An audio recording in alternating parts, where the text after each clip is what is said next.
Hello and welcome to this video. Today I'm going to customize this virus Funko Pop. I got this for free while I was purchasing other Funko Pops like a while back. And I didn't really ever know what to do with it until I got the idea to actually customize him because I got inspired by his outfit. I actually was rewatching The Lord of the Rings Extended Edition, as one does, like quite a decent bit because it's actually quite a good movie series, like a really good one. And I noticed that like the little like details on Varys' outfit really reminded me of Elrond. Like his outfit shape, the like embroidered details on the front definitely really give me like elvish vibes. And I quite like Elrond as a character, so I thought, hey, why not make this figure into him? I know there's Elrond figures, but I didn't really want to purchase any new Funko. Actually, I already got practically all the ones that I want. Like, I'm not too much into Funkos. I'm always just getting like some characters. Like, I got a Vulpix, a Jack Skellington, a cute Bowtruckle, and a, like, actually that's a Dorps, but the Davy Jones Dorps. And that's basically all. Like, I'm not a Funko collector, although I think if you like the style, they're definitely nice, but not too much mine.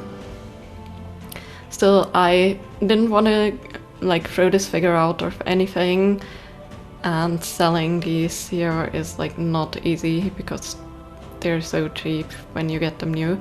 So customizing it was. And I started off with like getting the hair shape down, like starting with covering the head, like trying to get his hairline right, and then I added a little bit of like the pointiness to the ears, always trying to be very even. I did add a little bit more volume to his hair by like adding like a little triangular lengthy piece in the back to like make it like stand back a little bit more. And I'm going for like a style where his hair is still like longer but not too long, because I am not too good with epoxy sculpt and things keep breaking off for me like quite a lot. I really need to practice this, which by the way this was one of the practice rounds, and for some parts it definitely helped me get into the medium more, but there was a lot of struggle still. But yeah, for the hair it was just a ton of texturing, starting out at like the tip of the hairs in the neck area, and then working my way up all the way. I'm here just using my silicone shaper here. This is a tool I use for practically all of my sculpting, and it really helps a lot to get like these finer detail lines in without like making them look too sharp. And for hair like this, at least for the style I'm going for, it really worked out well. But yeah, this took like over an hour to get the hair texture right. I did try and add his like little like slick back hairs that he has on the front that he has like tied in the back. I didn't really add any like extra bits in the back though, like detail wise, because I wanted to keep it really simple. So just the direction of the hair is going that way, but there's no like special like hair tie ponytail kind of situation. It was quite tricky to get like the curves right for the back end of the hair to like blend that in nicely with the front, and I did have to go back in a little bit and add another patch of clay to like fix this hairline, because as at this point while I was blending it out it got so uneven. But I think overall it worked out really well. I did want to add some nice like side ponytail kind of situations, you know, or like side braids. He has like some really nice and fancy side braids. But I need a lot more practice with this clay. At this point the clay was already a little bit tougher, which I thought was ideal because if it's too soft it bends and it sticks like everywhere, and I didn't want these to stick down in the wrong places. So I tried adding like a braidy texture, which didn't work at all. They like immediately broke off. So I went a bit more simple and made like wormy these with just a little hair tie on the bottom, so to speak. And yeah, I'm just gonna, you guys will see in the video how that worked out. But yeah, at this point I'm just blissfully blending them in. I did have them bend over a little bit because I didn't want to like have them break off, and they were flopping over anyways. And there, the first piece broke off, so I shortened them a little bit, textured it back a little bit. It still looks really nice though. Blending in like the hairlines, and I'm doing the exact same thing on the other side, and everything is totally fine. Until at some point while I was blending in the top here, like I didn't even touch them, just gravity done it. I didn't really capture that moment on camera, but like while these were hardening, they just flopped off. They completely broke off. I don't know if the clay wasn't already too dry, and that's why like in the finish spots if it was too dry and it became crumbly. But yeah, I had to go and perform an like rescue operation when I noticed this.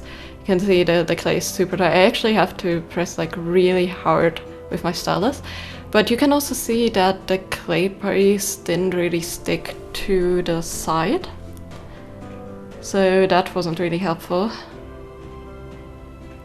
But yeah, I fixed them.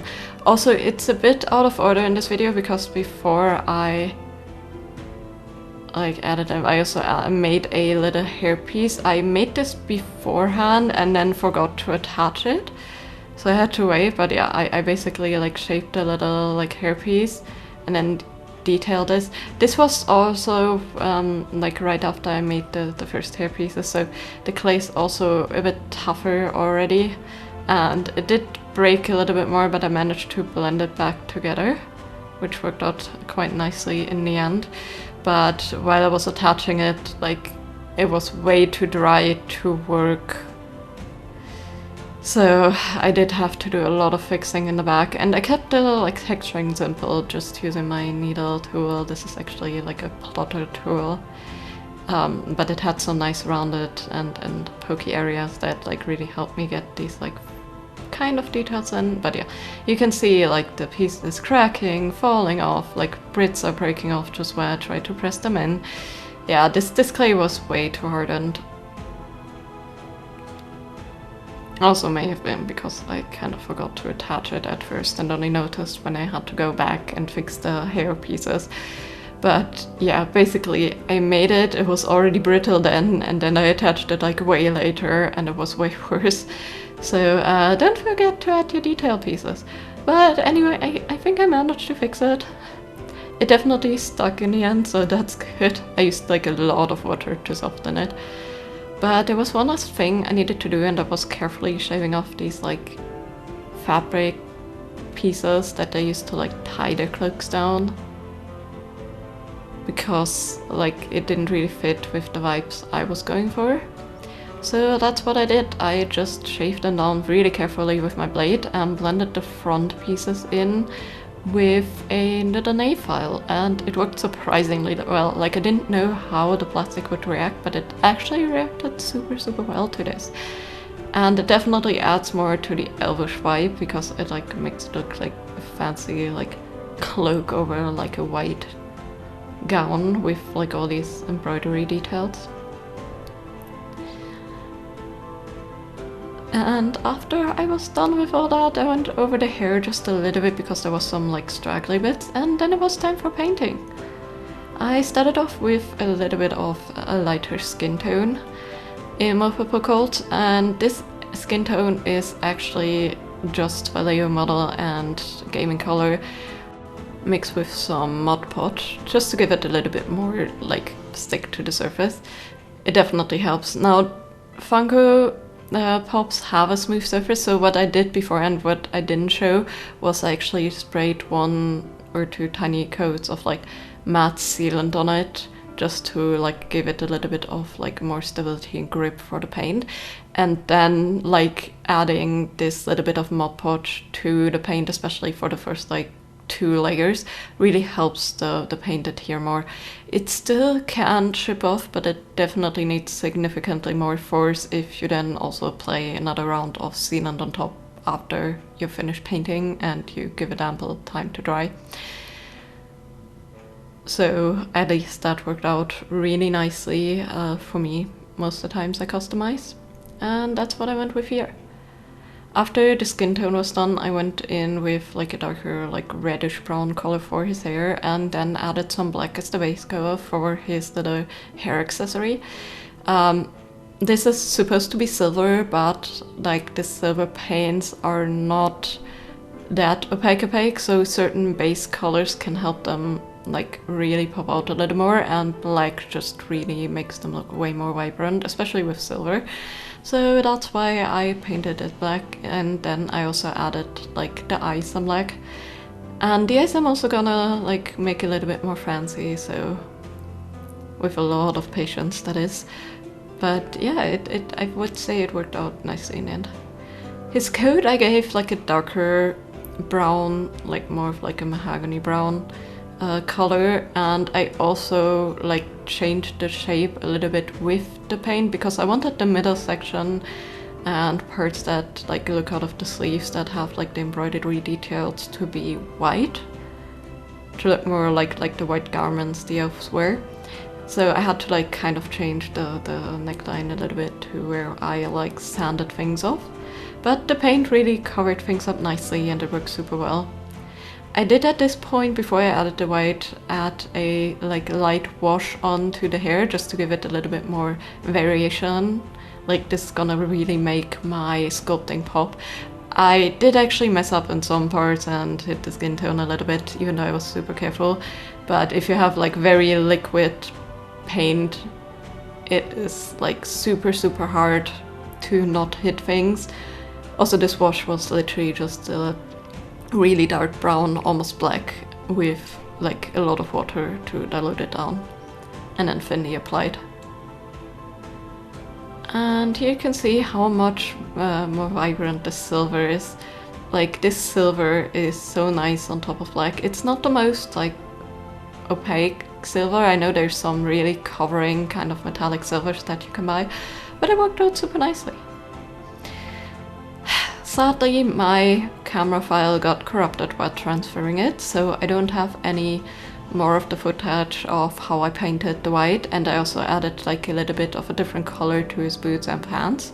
But it wasn't that drastic, so it's totally fine. I also added like some little silvery details with a little bit of like wash on the inside, like of the embroidery details of the original ones, and I think it makes them look really nice and like really stand out. And then it was finally time for the dreaded thing, the eyes. This requires a lot of steady hands and precision, and these are two things that I definitely need to practice more.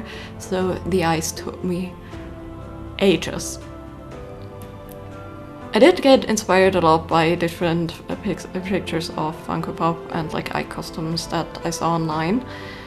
So I kind of mixed certain styles up by making like half moons, and then I went in with my ball stylus and added some lighter highlights, first with a little bit of a lighter brown and then with a like more orangey light leather brown.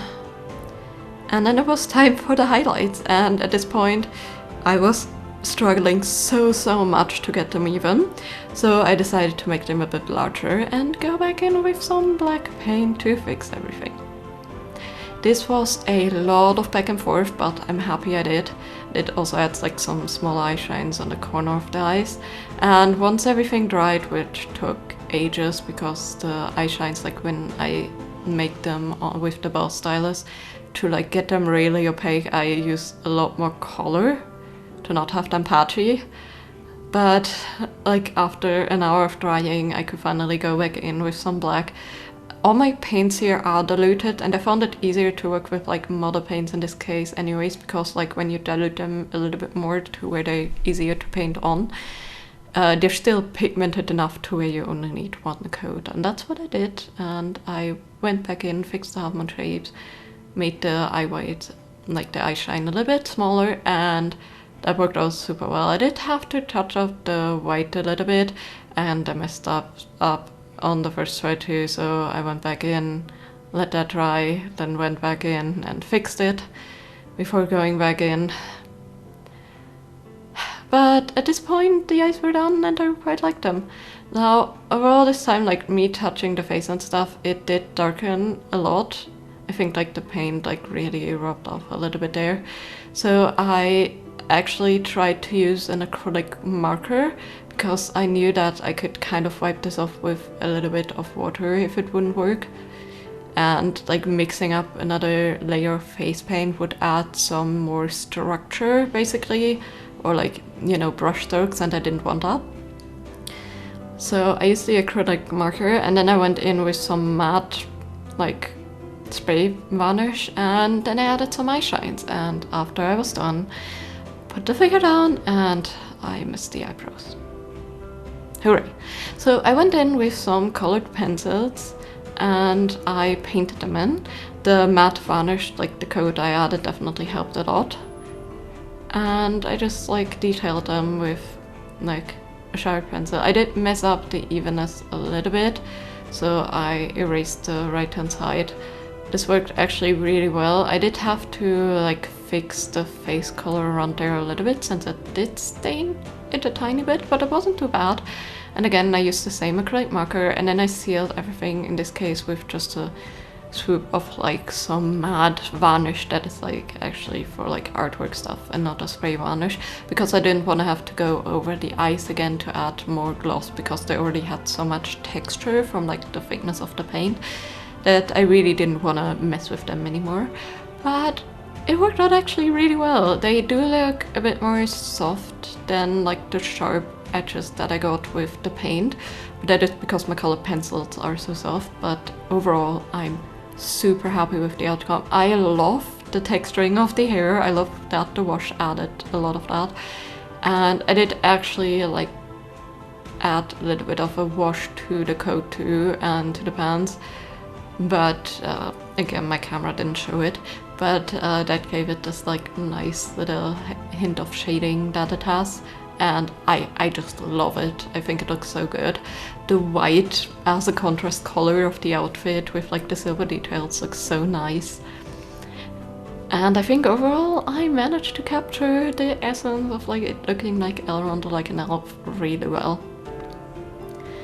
Now my camera did struggle quite a lot, so I'm sorry for the light flickering. This was actually the best I could do because it was having such a hard time with the face reflecting way more of the light pixels. It's so bright than like the back, so when I put it on my turntable it was just like, yeah, no, I don't wanna.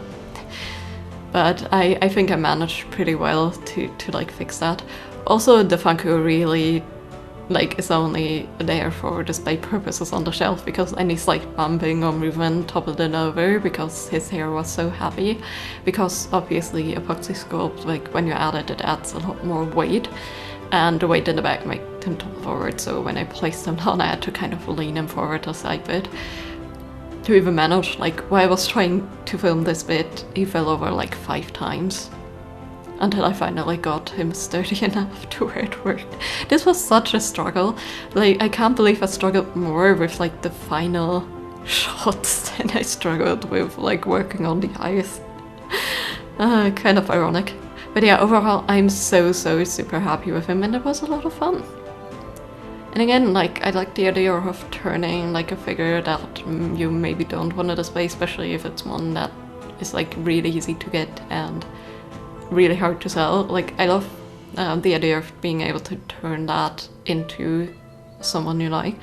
And then of course, like with any Funko or with any figure, like especially with Funkos, I know that there's people that want to have certain different outfits and customize those, or like color correct a little bit, paint like the eyes nicer because they don't care too much for the black beady eyes. Which I personally also like my figures to have a little more liveliness with like nice eye details, so adding them was a lot of fun, and I think it definitely adds to the character. But yeah, I think it still definitely has the Funko vibe, especially since I didn't change the shape too much, but the amount of details that come out now are just, I really love them. But yeah, let me know in the comments down below what you thought of this. And let me know if you've ever customized the Funko Pop or any of your collectible figures at all, and why you customized it. Was it because like some of the details didn't match what it was supposed to look like from like the movie or whatever reference? Or was it just because you wanted to add some cute little details? And as always, I hope you have a great day. See you next time. Bye bye.